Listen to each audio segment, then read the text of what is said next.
And I want to invite you to get comfortable. If you want to lie down or sit up,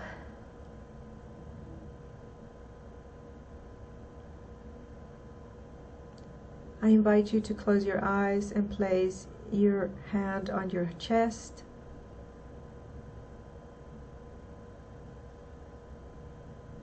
Dropping into your breath.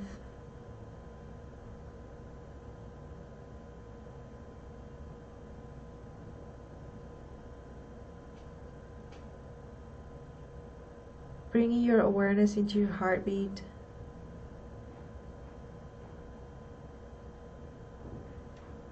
I invite you to feel your heart like an open cup.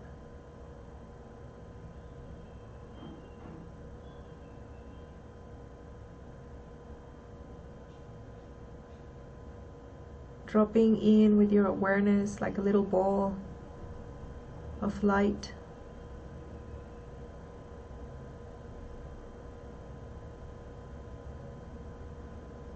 Being in this space in your heart, breathing in deeply, it can feel like patience or peace or hope or just love.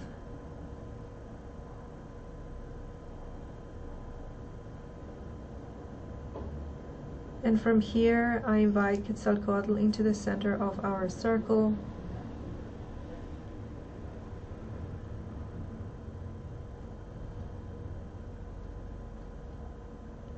And I see from his heart center, there's a green light emanating that goes straight into my heart center.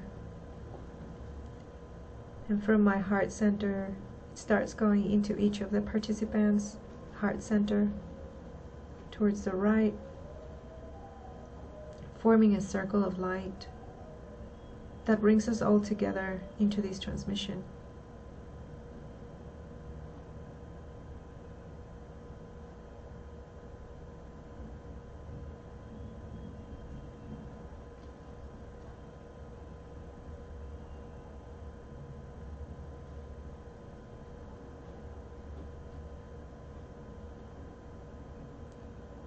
And I see how these green frequencies start emanating like an umbrella, covering us all and bringing us together.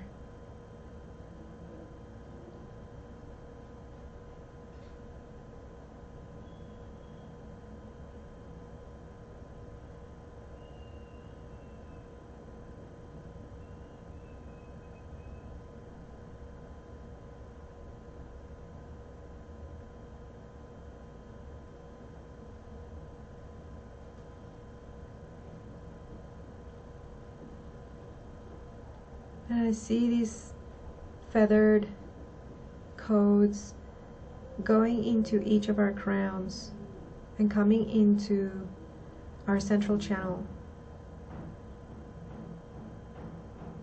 You might feel it going through your crown,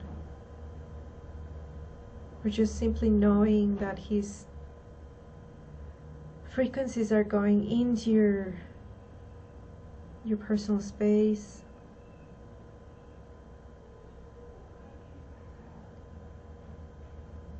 Cleaning, cleansing your central channel.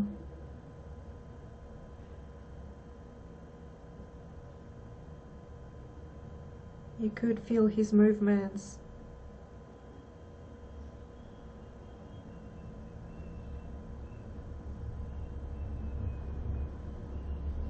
Coming within you, opening your awareness.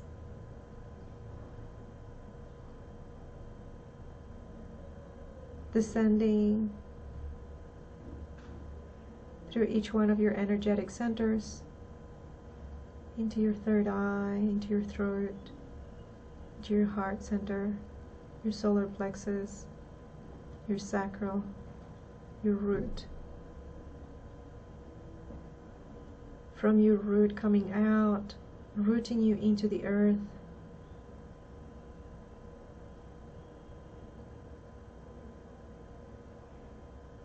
Bringing you into communion with Gaia herself.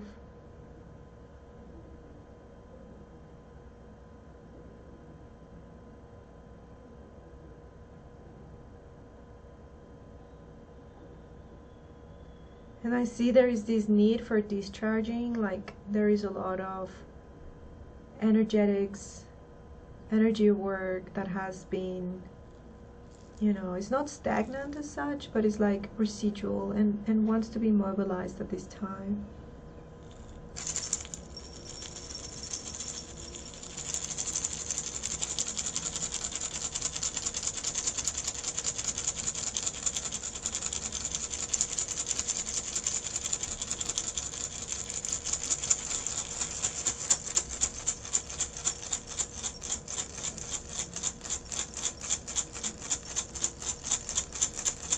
So mobilizing the energies into your roots, into the earth.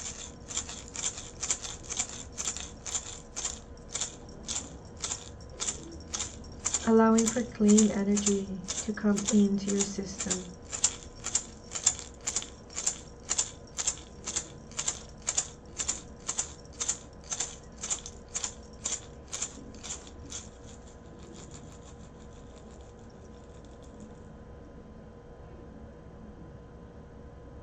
And that doesn't mean that your individual practice is not good enough. Like, I know we all have our own,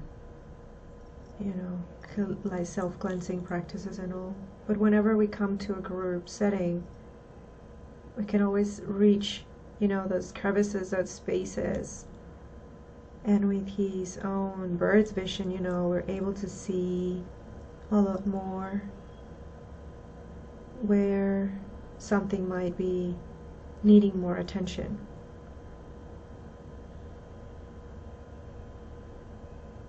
And I see there are some charged like energies like that are in the collective in this group, but not necessarily amongst each other, but that people are bringing in with themselves into this work that we're doing here.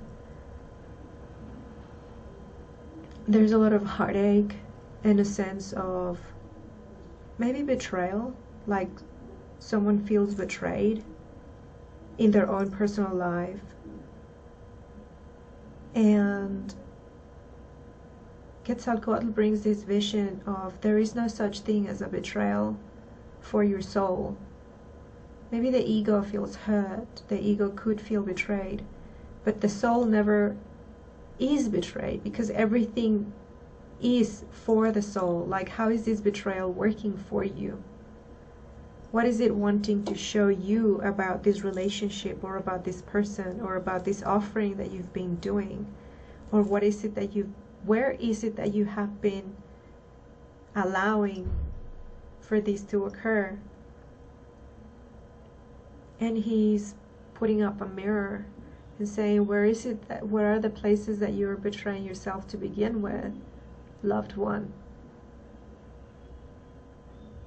And he reminds us of his nature. He's the one that excavates into the shadow and then puts the shadow to work. So he brings the darkness into the light at the service of the light, right? He doesn't just excavate the shadow just to heal it or to integrate it, but to put it at service of the collective. If there is, for example, greed, not saying there is, but an example is like there is greed in someone's shadow aspect. So how does that greed can be used as a light post, as a lighthouse for other people? It's like, okay, your leadership, your ability to turn things into revenue, and that's going to allow you to serve more in the collective, having the means, right? So how is this sense of betrayal serving a purpose for you, or this sense of heartache? And he's showing me a heart with a thorn in it. And so it talks to me about this sense of heartache and pain and suffering that is present in the collective as well. And very gently he's removing this thorn.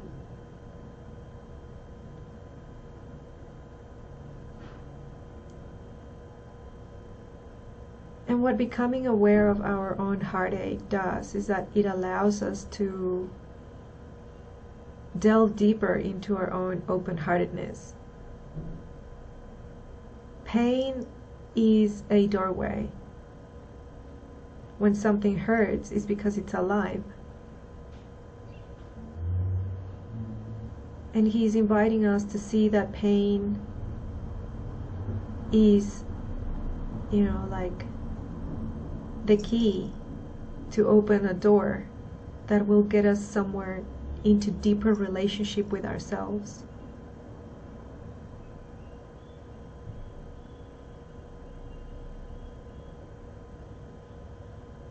If someone feels vindictive, because it's another word that's coming up, vengeance, what is this desire for vengeance showing you about your gifts, about your light, about how can you serve the collective better? A sense of injustice, right? So are you being called to be a speaker or protest maybe in a peaceful way, or guide people towards seeing a way to find justice?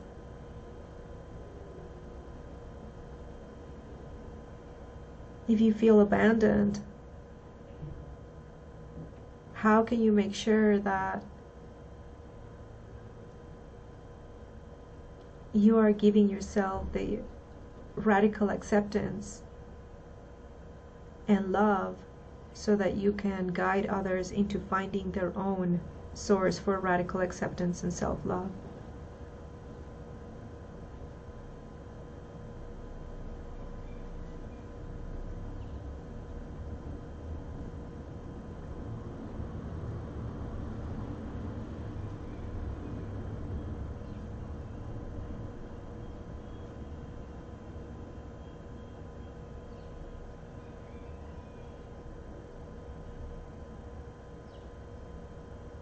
And he wants us to drop deeply into our hearts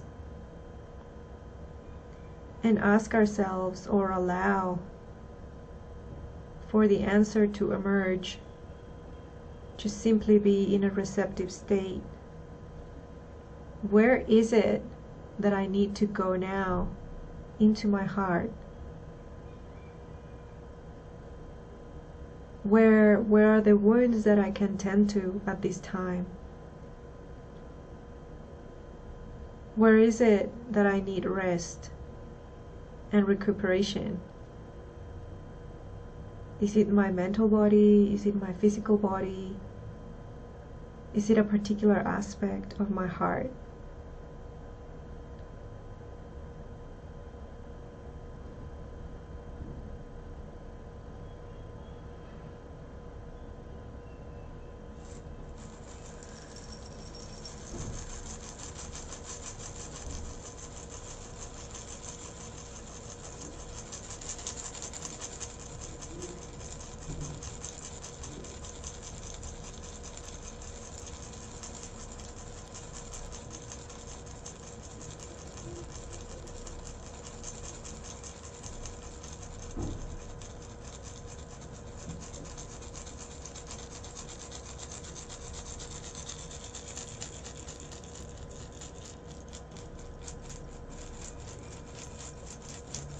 And I see petals falling onto us.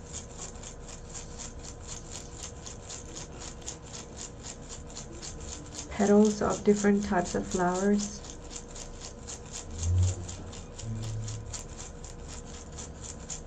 And this is the presence of Quetzalcoatl's mother / concubine, Quetzal.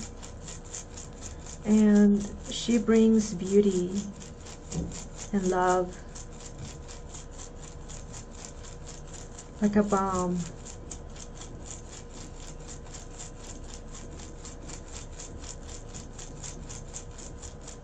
And I feel him anchoring the energies like into ourselves, like coming in, sort of, again, regrouping all of our scattered energies, thoughts, emotions, feelings, just bringing them home. And I feel him coiling around each of us, sort of like in an embrace that puts us back together.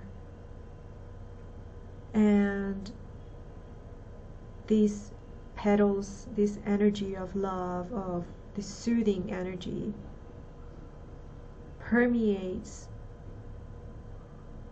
these scattered bodies to unify them.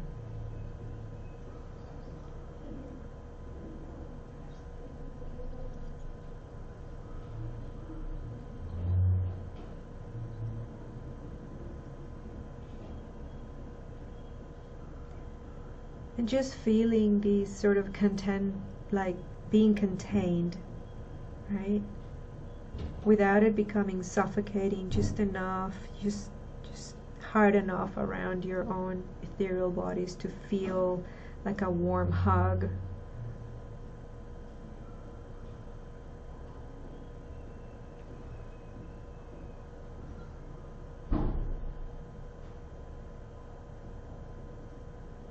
There is this sense of relinquishing, of surrendering, of letting go as well through this process. Like, do not carry more than what you can carry at this time. Do not force yourself, do not overexert yourself.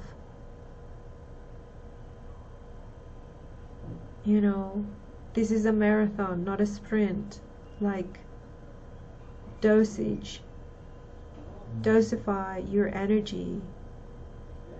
There's no point in, getting exhausted in the first 100 meters if this is, again, a 40-kilometer race. It's not. It's about endurance. It's about longevity. It's about being there in the long run, in the long term.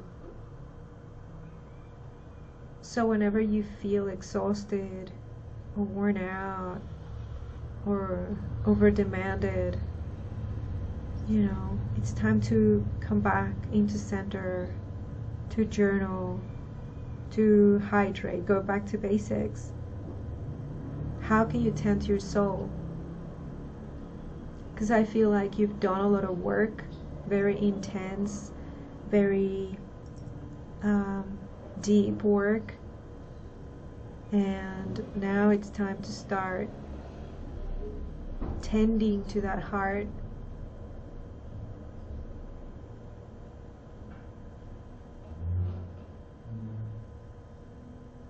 If that means going out, being more social with friends, just laughing, having, a light evening, or go for a walk, being in nature, being by yourself.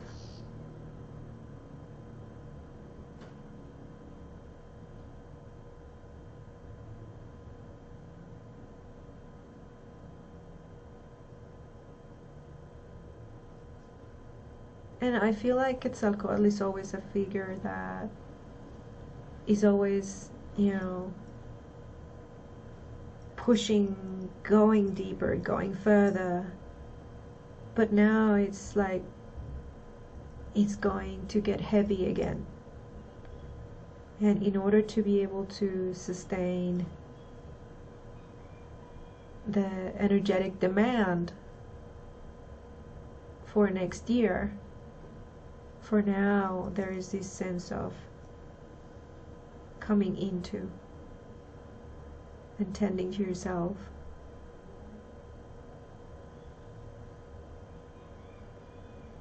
Hugging your inner child, playing.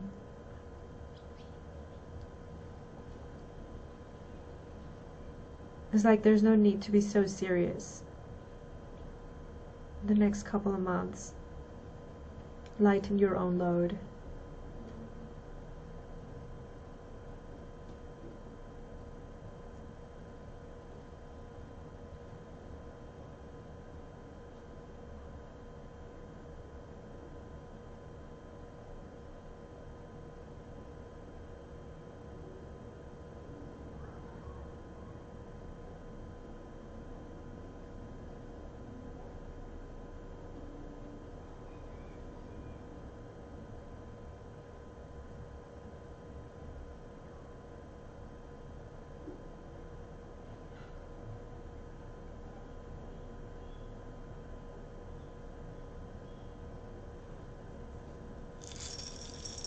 I see these, again, like a hatch of eggs, you know, like clutch, sorry is the word. Just steady, waiting.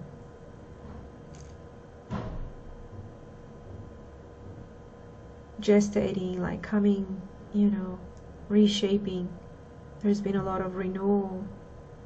There's been a lot of shedding. There's been a lot of losing identities and things that we had held on to for maybe too long. And as we let go of those aspects that are no longer ourselves, that are new aspects that are emerging. And so we're being guided to take the time to become acquainted and familiar with those new aspects of ourselves. What does that mean for me, being these, you know, leader? What does it mean to me to become this guide for other people, or maybe a truth teller? Sometimes truth tellers are not are often misunderstood. And so how can we integrate those new aspects of self in a loving way? And how can I learn to take advantage, you know, to really lean on those new aspects of self and allow them to flourish and to integrate into my life? How can they redefine or reshape my life? You may find yourself wanting to go to new places, being in new spaces, sharing with people that you might have never thought you were going to share with. And what does that mean to you? How does that affect your life? How does that impact your sense of self?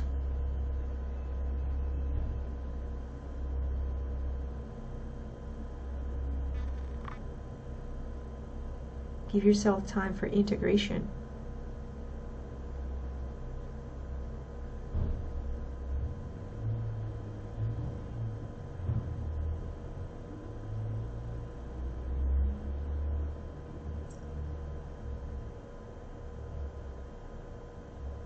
And he's showing me how when we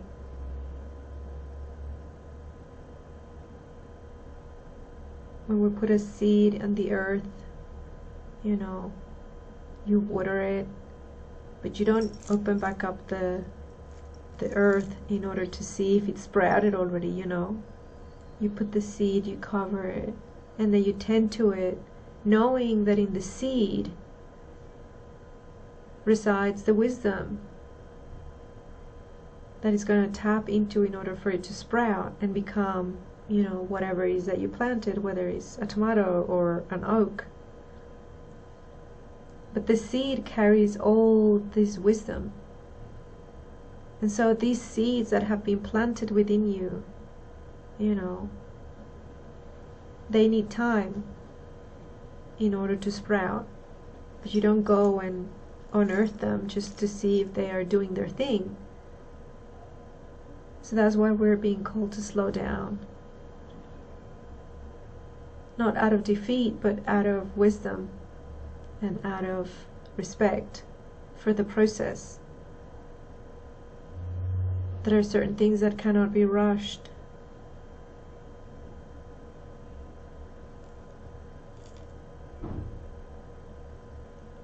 And I'm being shown how this threshold from now until the end, more or less the same time, around 2027, this 2-year window, there's going to be a lot of upheaval, a lot of things happening, a lot of demand upon our energy bodies and our, you know, our pain bodies. We're being called to relinquish all wounds, to tend to ourselves, and to stop clinging to old identities that are already expired.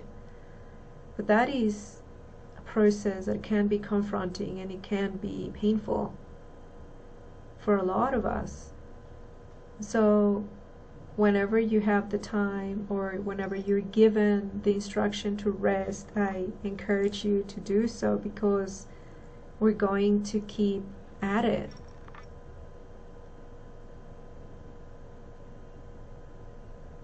This 2-year window is very important. We're reaching a threshold, a critical point in the collective for this ascension and awakening process. And we've all felt it, right? We've all felt this sort of like, oh, there is this prophecy unfolding in our lifetime, and it is. We've seen the signs, right? We've all seen them, regardless of your cosmology or what you believe in or what you ascribe to. We know the dragons are awakening. They're everywhere. The white buffalo calf has been born, a couple of them. We can hear the songs. We can hear the rivers waking up. Mother Earth is giving birth to water all the time, but now it feels like this water comes from under volcanoes, and so it's charged. It's not just spring water anymore. There's something ancient that is coming online, that is coming alive. And what does that mean for us as individuals in our regular human lives?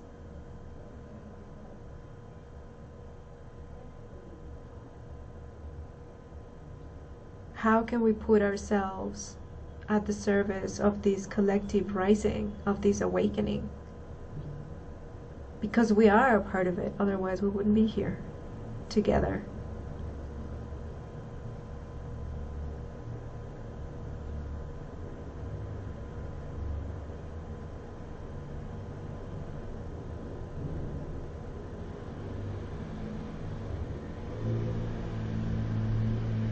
I want to invite you now to place your hand over your lower belly,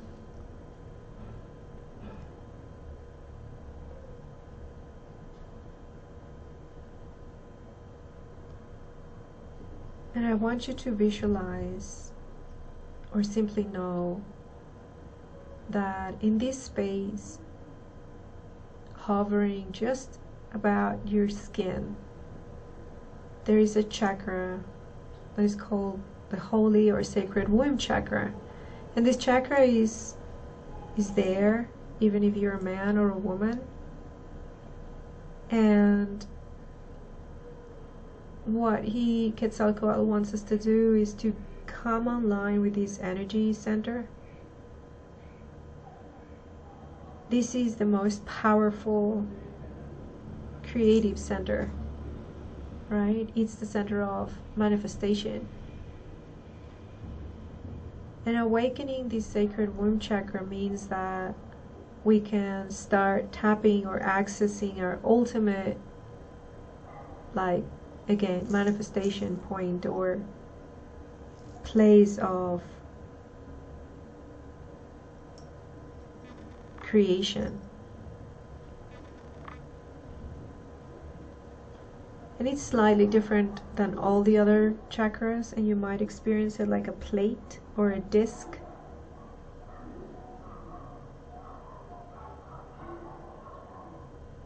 And with his feathered, I want to call it tail, but it's not a tail, but you know what I mean. He starts to spin it ever so slightly, ever so gently. And if you can't feel it yet, that's okay. It's very subtle to begin with, but know that this awakening process is beginning.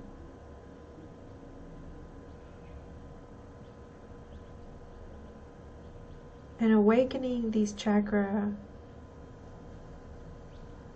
means that you can manifest your own personal heaven on earth, your own mission, because when you are embodying and living through your mission, you are in heaven. because that's when you feel fulfilled, when your spirit, when your soul, when your heart, when your mind are all in alignment. And awakening this chakra is the fastest route to manifest that mission on earth.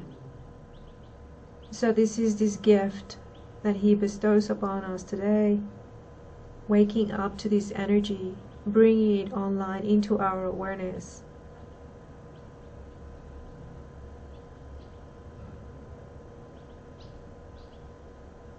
And I see it as a golden disc that spins clockwise, that's hovering just above or outside of my physical body. You can feel it somewhere around there.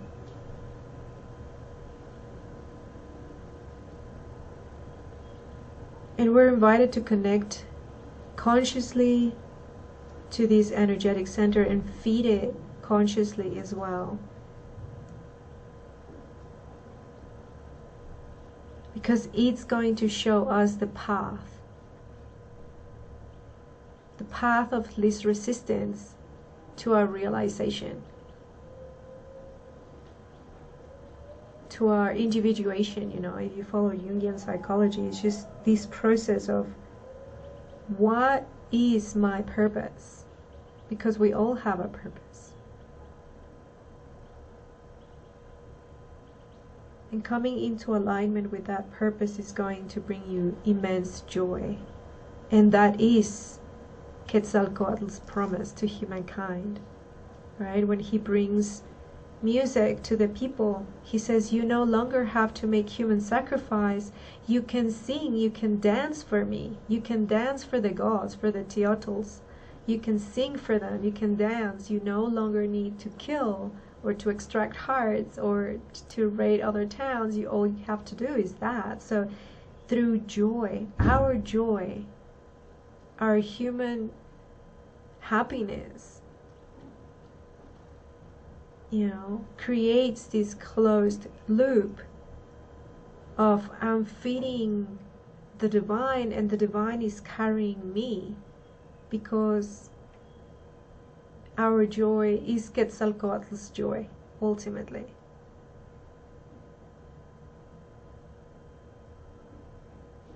Pain is only the key. It's not the entire journey. Self-flagellation and self-sacrifice are not the journey. It is through bliss, it is through joy.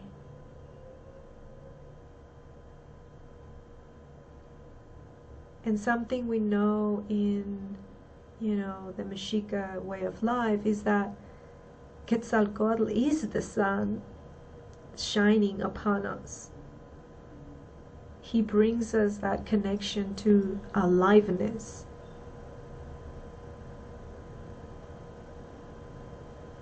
Because he makes the unconscious conscious, he brings, the shadow and puts it at the service of the light. And that's what our pathway ultimately is really about.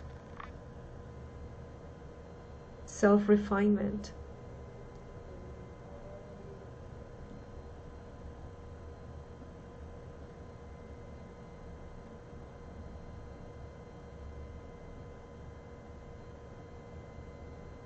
So with one hand on your lower belly and one hand on your heart,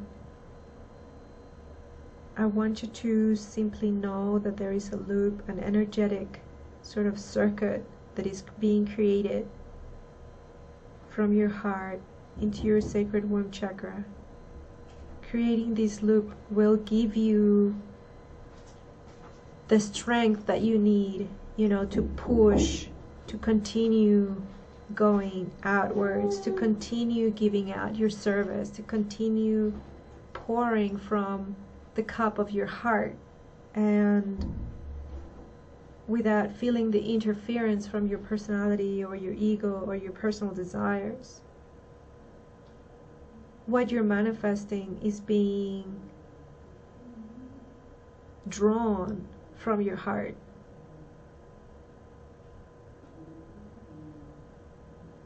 And that is going to allow you to reach much, much further. And whenever you feel confused, overwhelmed, or simply need reassurance, you can always drop into your heart and allow it to speak.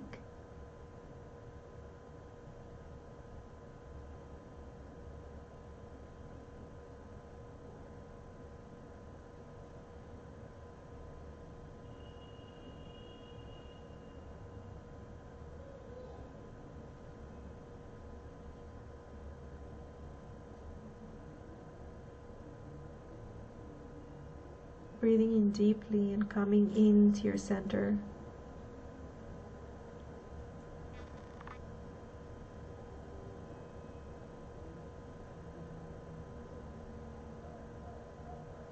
Coming back into your awareness.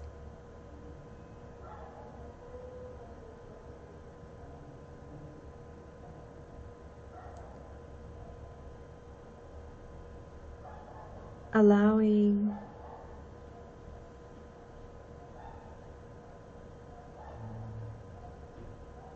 your luminous body to recede back into your heart center as well.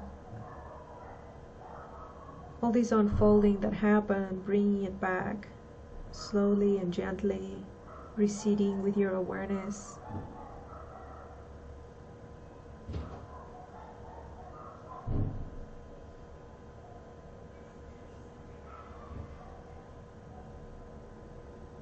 And whenever you're ready, in your own time, opening your eyes,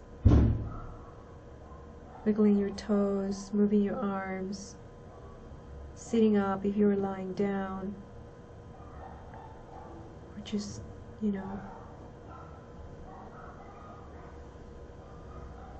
drinking water.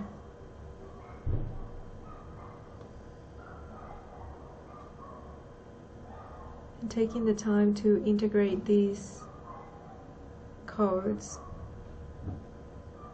and allowing them to unfold naturally throughout the day and for the next 7 days. So that's till next Sunday. Journaling, whatever unlocks any sort of, aha moments that you get.